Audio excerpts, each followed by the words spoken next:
The oldest unidentified homicide victim in Massachusetts has just been identified. Generations of investigators have aimed to crack the mystery of the Lady of the Dunes, with her body being exhumed in 1980, 2000 and 2013 in hopes of identifying her and her killer.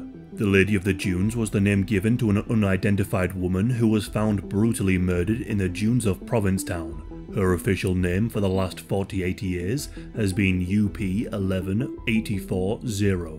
The woman's name is Ruth Marie Terry, and she was only 37 years old when she was killed. Her body was found by a 13-year-old girl who was walking her dog on the 26th of July 1974. 10 days to 3 weeks had passed by the time she was found. The crime was incredibly brutal. Ruth was killed by a fatal blow to the head. Her hands were then severed and her skull crushed. She had also been unsuccessfully decapitated. The killer had done this to make identifying the victim harder for the investigators. In 2022, skeletal remains were sent to Orthram's lab in Woodlands, Texas. Although the bones were substantially degraded, they were able to use forensic-grade genome sequencing to build a comprehensive DNA profile. The DNA profile was then sent to the FBI so it could be used in a genealogical search. A close relative was found and she was able to be identified as Ruth Marie Terry. No arrests have been made thus far, and a killer has not been identified.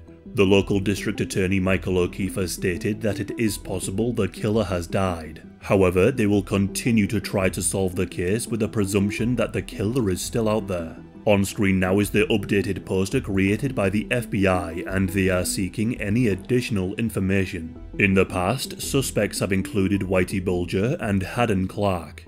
Haddon was convicted of 2 murders but is thought to have killed more. In 2004, Haddon sent a letter to a friend stating that he had killed a woman in Massachusetts. He has also sent drawings of a handless naked woman and maps pointing to where the body was found. He also claimed to have murdered numerous women from the 1970s to the 90s.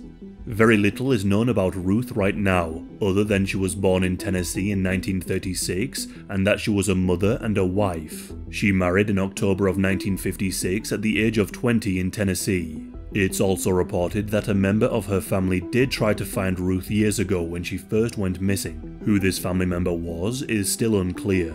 If Ruth was still alive today, she would be 85 years of age. If there are any more updates, we will be sure to post them here, so subscribe for more.